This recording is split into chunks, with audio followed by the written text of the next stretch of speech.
Good day and welcome to the channel. In this short video, we're going to demonstrate and explain how Azure Backup works. And we've already produced a video on how to restore files from an Azure Backup. And I'll put a link in the top right-hand corner right now, so you can watch that if you want. And in this video, we're going to show how to set up the backup and then how to restore an entire virtual machine. Okay, so this is a brand new VM. I've remoted into it, and you can see there's nothing been done on it. So what I'm going to do now is just minimize that and go back to our Azure. Let's go back to home so we can start where you would start. We're going to click on our brand new virtual machine. You can see it just started 2 minutes ago. And what we need to do is scroll down on the left until you see backup.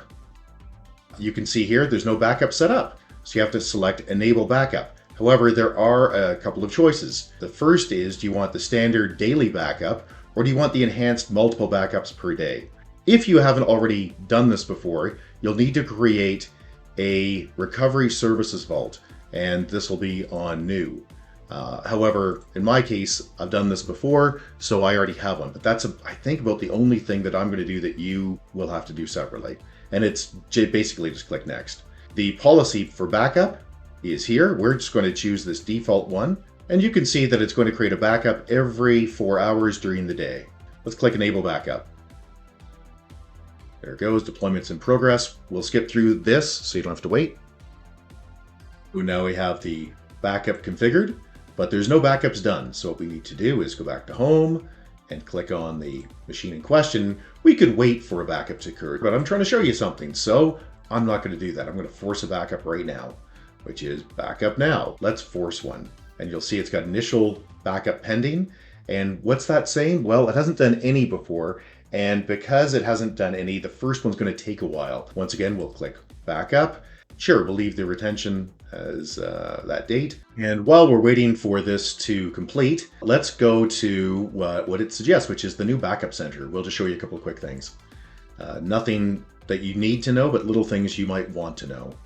So you can see your nice little dashboard here of what's been going on. But most notably in here are the backup policies. And this is the policy I believe that I selected previously, so let's click on that. And you can see those are the settings that I just discussed. So keep 4 hours during business hours. And what time zone? That's a big deal, right? You get the wrong time zone, that's pointless. So I'm in Calgary, so I'm off 7 hours. So if it's keeping these backups, that's not good. Let's click update. And we can click on backup jobs. So the on-demand backup is still in progress, and we can click on that, and we can click refresh here. Okay, so the backup is completed. Let's go do a restore. So we'll go back to the home page, select the server in question or machine in question. It doesn't have to be a server. And then we'll go down to backup on the left, and you'll see there's a nice spanky backup here.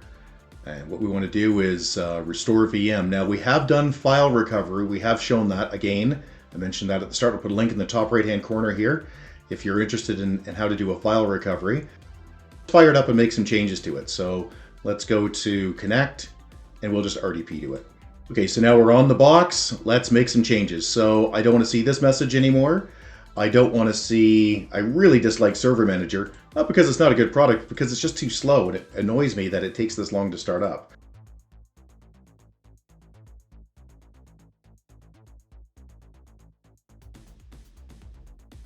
Can't stand combine. Let's turn combine off. So at the bottom, there we go. So I made a whole pile of changes.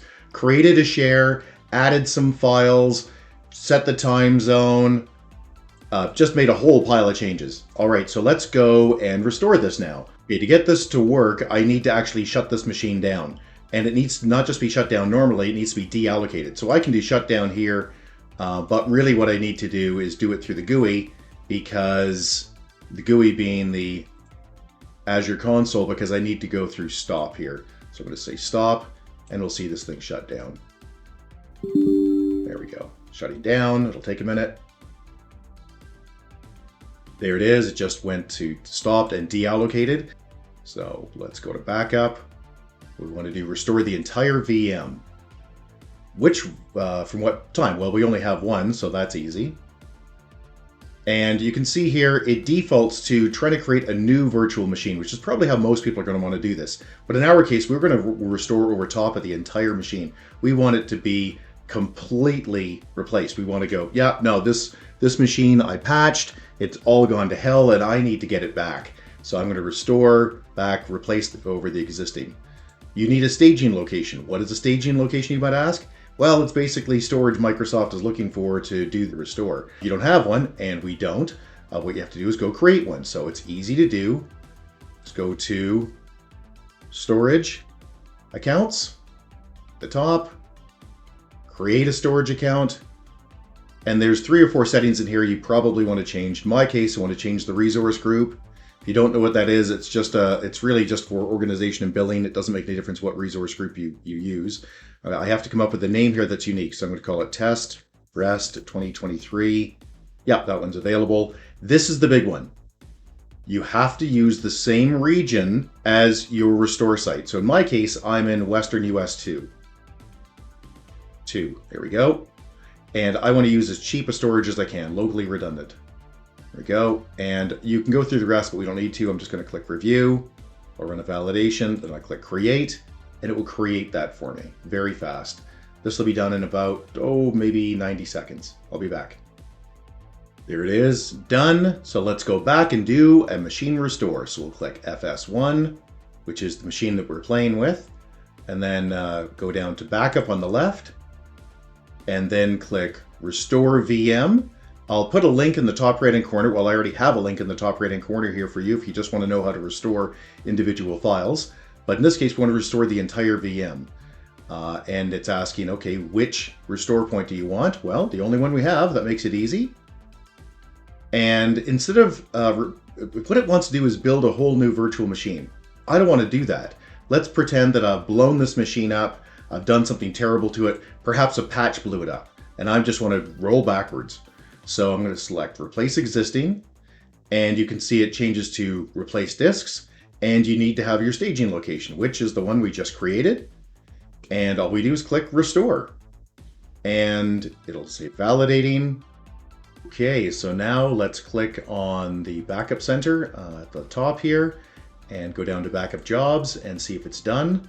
Nope, still in progress. So I'll be back in a minute. Great, so it's done. That took 20 minutes. So let's go back to home. Go to FS1 and fire that guy up. And now all of those changes that I made should be gone. The file share should be gone, time zone, everything. All right, so let's see, the time zone's changed back. This came up because it's crash consistent. So what happened? Well, let's just go with other. Server manager starting up again. The share will be gone. Nothing.